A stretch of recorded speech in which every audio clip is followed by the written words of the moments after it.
présentation de la piste d'audit fiable. Mais avant de commencer, tout d'abord, on va se présenter Corinne et moi-même. Mais aussi avant ça, juste pour vous présenter, pour vous dire qu'en fait, la présentation va être filmée et elle sera ensuite disponible sur notre chaîne YouTube. Par ailleurs, on vous demande s'il vous plaît de couper les micros pour qu'il y ait une meilleure son et que vous entendiez bien nos propos. Et il faut savoir qu'à la fin de cette présentation, il y aura une partie, si vous le souhaitez, si vous avez des questions, on y répondra. Donc n'hésitez pas à mettre vos questions sur le fil de discussion, on y répondra à la fin.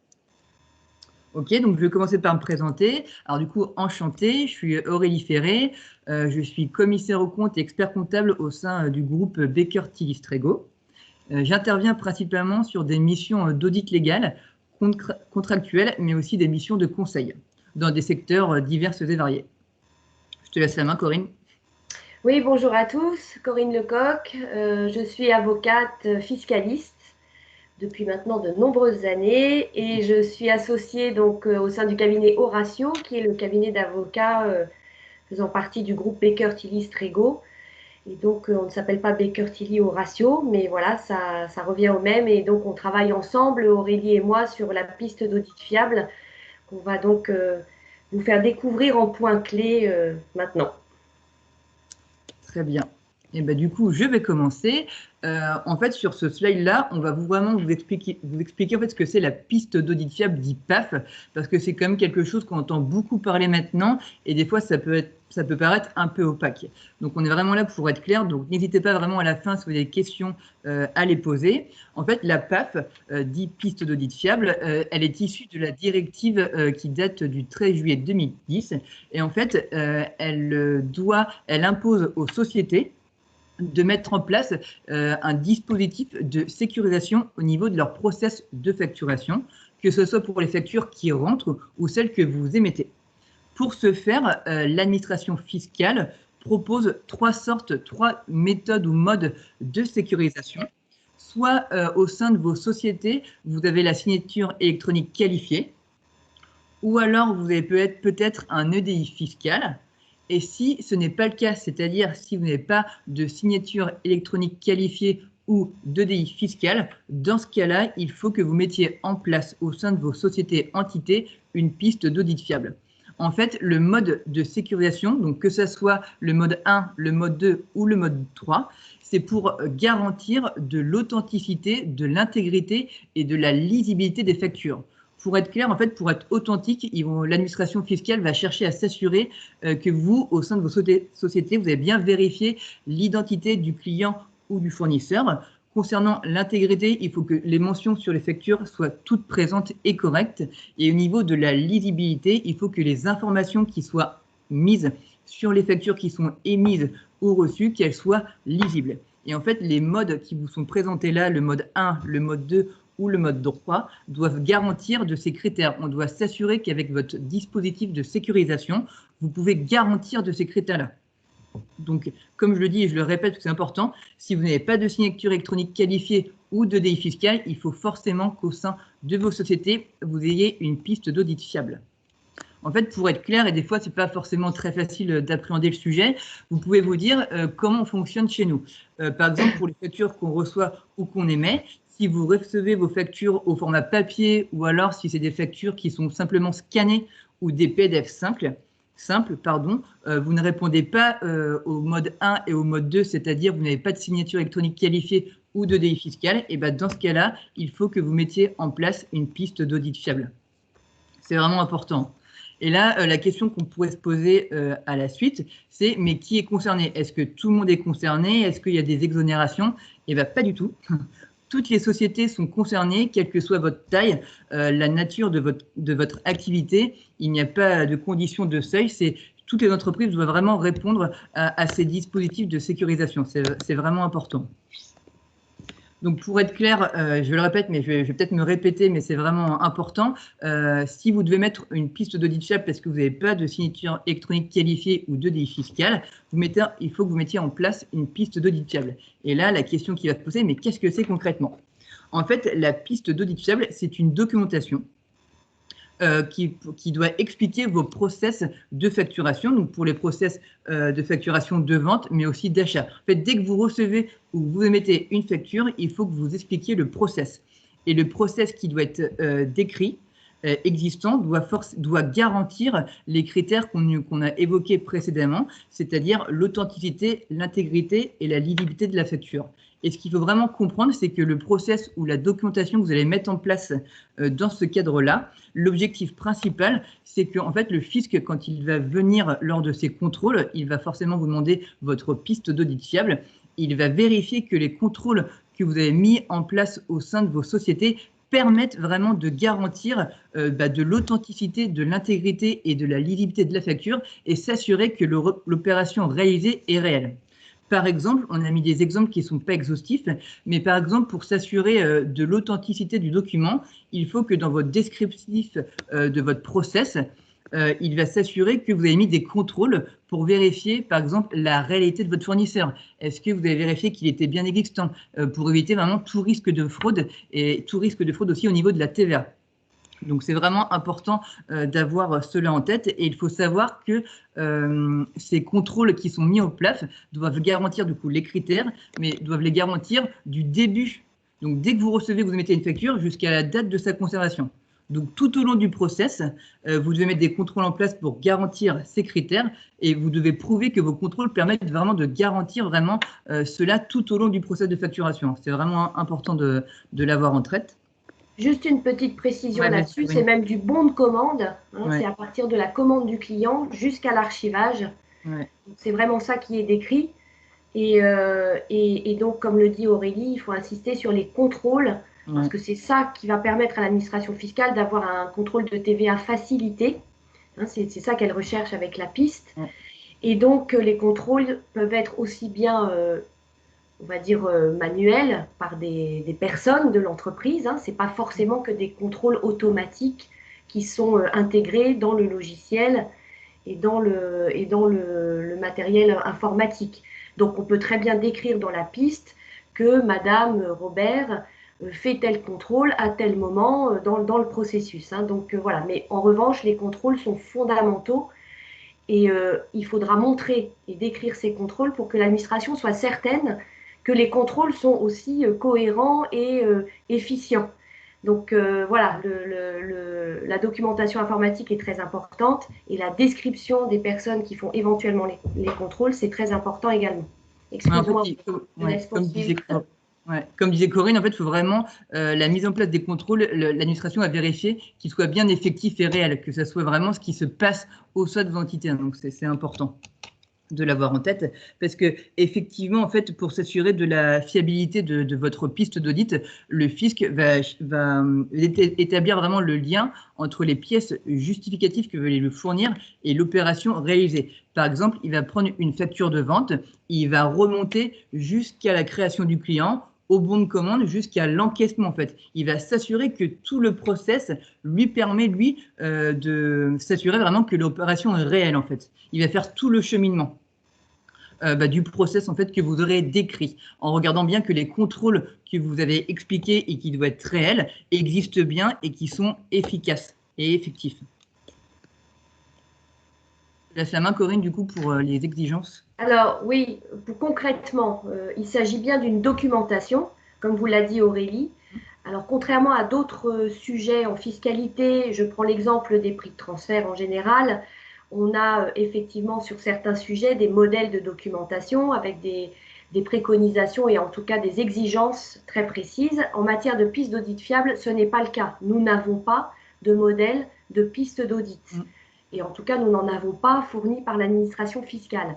Donc le législateur a intégré la directive, l'administration fiscale a sorti une instruction sur le sujet en donnant les grandes lignes donc, de ce qu'elle attend de la piste quand elle la demande. Donc il appartient à chaque entreprise de définir comment elle veut restituer tout le cheminement qu'on vient de décrire et tous ces processus de contrôle. Sachant que on n'a donc pas, pour répondre peut-être à des questions que vous vous posez, comme l'a dit Aurélie, et c'est pareil pour la documentation, il n'y a pas de critères de chiffre d'affaires, d'effectifs, de volumétrie en matière de volumétrie des flux et de moyens affectés. contrairement donc toujours au prix de transfert, toute entreprise doit faire sa piste. Alors à ça, on peut ajuster le propos en disant que pour les très petites entreprises, pour les professionnels libéraux aussi par exemple, pour les commerçants qui ont une activité voilà, qui est assez classique et simple, du coup, une présentation orale est tout à fait acceptée par l'inspecteur des impôts qui demanderait la piste en début de contrôle. Quand effectivement la taille de l'entreprise, le chiffre d'affaires, la typologie de flux, effectivement le nombre de factures reçues, le nombre de factures émises le justifie, il suffit de se préparer à pouvoir expliquer à l'oral à l'inspecteur quel est le process qu'on a mis en place à partir du moment où le client a demandé à commander son produit ou à signer une lettre de mission pour un service, et puis le moment où effectivement on va émettre la facture, on va être payé, etc. Ça peut s'expliquer de manière très claire, ne serait-ce qu'avec un support écrit d'une page si on en a envie. Cela étant, même à l'oral, il faut quand même se préparer à cette question, parce qu'on n'est peut-être pas toujours prêt à répondre à ça au moment où l'inspecteur pose la question. Donc il faut se préparer. Au-delà de ces très petites entreprises et de ces professionnels qu'on a évoqués, il faut faire un écrit qui permette à l'administration de bien comprendre ce qui se passe. Donc vous choisissez du Word, vous faites des workflows, vous faites des schémas, vous faites exactement comme vous le souhaitez, mais il faut simplement que ce soit clair. Donc quand vous rédigez la piste, vous vous mettez à la place de la personne qui ne connaît pas forcément l'entreprise, qui ne connaît pas tous ses flux et qui doit donc comprendre pour faire son contrôle de TVA tout ce qui se passe et qui doit faire confiance, comme l'a dit Aurélie, aux documents que l'on présente. Voilà, mais vous choisissez votre présentation, il n'y a aucun problème là-dessus. Il faut juste s'assurer, c'est pour ça qu'on travaille ensemble avec Aurélie, hein, parce que vous l'avez compris, il y a une partie, on va dire, audit interne, une partie informatique et une partie fiscale, puisque c'est une obligation fiscale. On s'assure juste que le document que l'on prépare répond bien à ce que va attendre l'inspecteur quand il va le demander. Complètement. Alors Et ensuite, je crois qu'on a les enjeux. Aurélie, ouais, si je vais passer après, mais juste avant, je rebondis aussi sur les propos de Corinne, parce oui. qu'en fait aussi, souvent on dit, bah, j'émets des factures, je les reçois, donc j'ai une PAF, une piste d'audit fiable pour la partie vente, une PAF, une piste d'audit fiable pour la partie achat, mais en fait, on va être plus précis que ça. En fait, si par exemple, vous vendez je vais faire un exemple hein, tout concret, vous vendez des petits pois et des carottes, les petits pois font l'objet, sont vendus, donc il y a un process qui se découle avec la partie client, donc création du client jusqu'à l'émission de la facture et l'encaissement. Mais les petits pois ont un système d'information différent, avec des personnes différentes qui ont des méthodes différentes par rapport à la vente de carottes. Donc ça veut dire qu'en fait, il y aura une piste d'audit fiable pour la partie petits pois et une piste d'audit fiable pour la partie carottes. En fait, c'est que en fonction des ventes que vous faites de votre activité, il faut aussi réfléchir en disant est-ce que le système, est-ce que les process sont les mêmes? Si ce n'est pas le cas, il y aura une piste d'audit fiable pour chaque process. Donc ça aussi, c'est important de l'avoir en tête parce que ce n'est pas forcément une PAF pour la partie vente, une PAF pour la partie achat. C'est en fonction en fait des process que vous avez mis en place et s'ils diffèrent des uns des autres, il y aura une piste d'audit fiable pour chaque process. C'est la petite précision que je voulais apporter. Oui, c'est important. Ouais, et non, important. Aurélie n'a pas encore fait la piste d'audit de Bonduel, contrairement aux oui. apparences. Je suis très fan, mais pas encore. Ouais, du coup, maintenant, je laisse Corinne aussi échanger sur du coup, les pourquoi on vous pénalités. parle ce matin de la piste d'audit fiable? Parce que, comme vous l'avez compris, c'est quand même quelque chose qui commence à dater, hein, 2010, 2013, avec donc l'introduction en droit français d'une directive. Hein, donc voilà, c'est quelque chose qui aujourd'hui est obligatoire. Ce qu'on constate, c'est que de plus en plus d'inspecteurs demandent en début de contrôle la piste d'audit.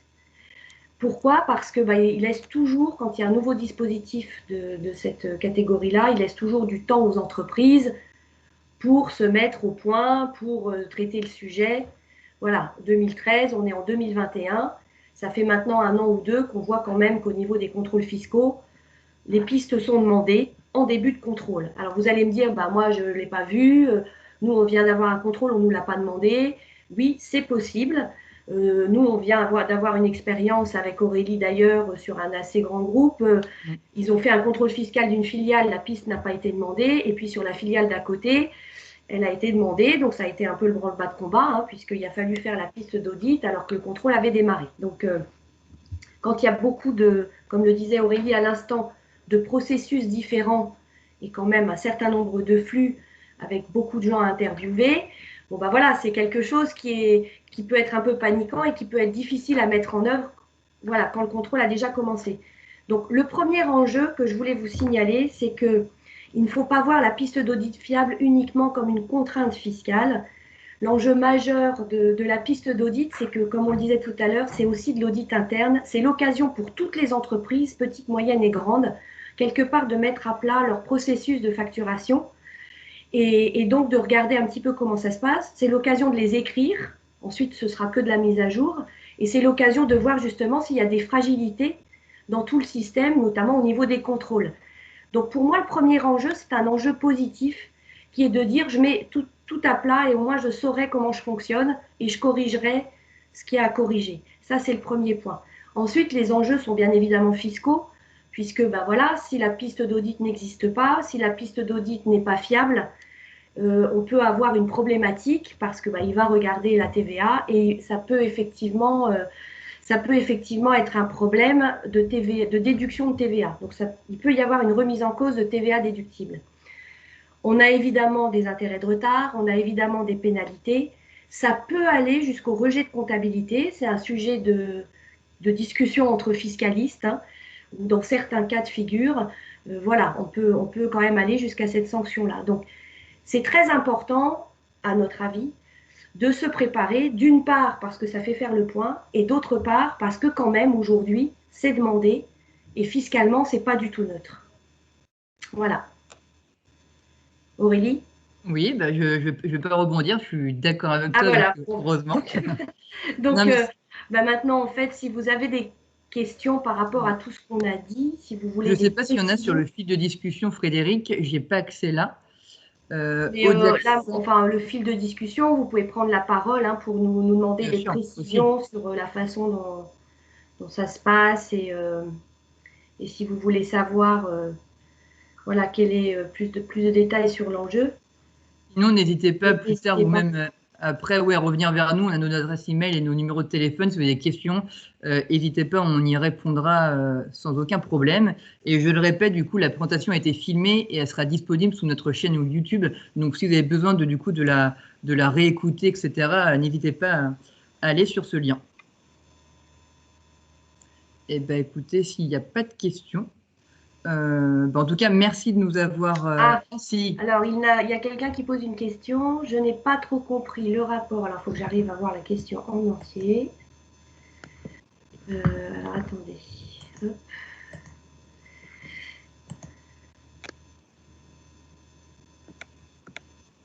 Alors la sanction, c'est qu'en fait, si on ne peut pas faire confiance à la piste d'audit qui est là justement pour démontrer que tout ce qu'on a en TVA collecté et tout ce qu'on a donc en TVA déductible est complètement sécurisé, il n'y a pas de possibilité de doublon, il n'y a pas de possibilité de correction de facture, il n'y a pas de trou dans la raquette, il n'y a pas de problème. Mais si effectivement la piste n'est pas fiable, effectivement, ils vont avoir tendance à remettre en cause la déduction de la TVA de l'entreprise.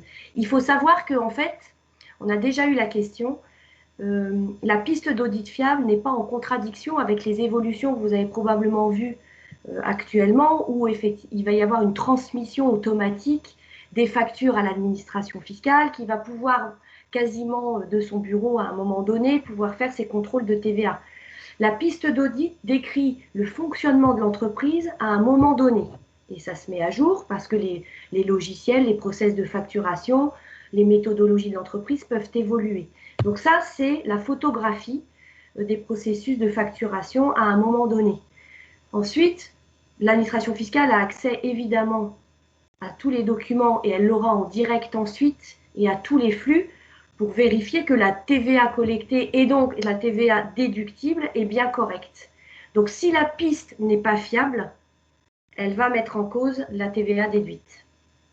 Et pour rebondir, en fait, s'ils ne peuvent pas s'assurer de la réalité de l'opération, par exemple, avec votre piste d'audit que vous aurez mis en place, le fisc ne peut pas s'assurer du coup que l'opération est réelle, que du coup la facture que vous avez reçue et enregistrée est réelle, parce qu'ils vont avoir un doute. Du coup, effectivement, ils vont vous rejeter la TVA que vous avez déduite. C'est ça, en fait, le lien.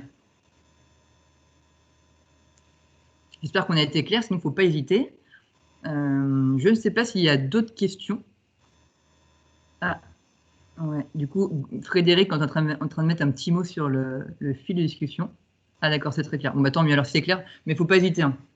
Vous En tout avez cas, d'autres questions sur le… non, je ne crois pas. La première chose à faire, pour préciser l'introduction, la première chose à faire pour le sujet de piste d'audit, c'est en fait de déterminer le périmètre de cette piste dans votre entreprise. C'est vraiment ça, comme l'a expliqué Aurélie au début, c'est le premier sujet. C'est-à-dire combien de typologies de process, quelle typologie de flux, et est-ce qu'on a de l'EDI, est-ce qu'on a de la signature certifiée qui répond bien aux critères du Code général des impôts. Ça permet en fait de déterminer ce qu'on a à faire ou pas en piste d'audit. Hein. Si l'entreprise est complètement en EDI fiscal, ben voilà, il n'y a pas de piste d'audit fiable à faire. Donc, c'est vraiment ça le premier travail. Et c'est ça qui permet de voir ce qu'on a à faire dans l'entreprise. Ouais, c'est la première démarche à avoir pour ensuite derrière dire bah, ok, donc dans ce périmètre-là, on a tant de pistes d'audit fiables à faire et après on décline les processus en fait. Exactement. Est-ce que vous avez d'autres questions? Nous, on pourrait en parler pendant des heures, mais je pense que on a dépassé notre temps. Du coup, merci en tout cas de nous avoir écoutés et on réitère, mais n'hésitez pas si vous avez des questions à revenir vers vous. Et puis voilà, je pense. Bonne journée à tous et puis surtout bon week-end. Et à Merci bientôt. beaucoup. Au Merci revoir. à vous pour votre attention. Au revoir.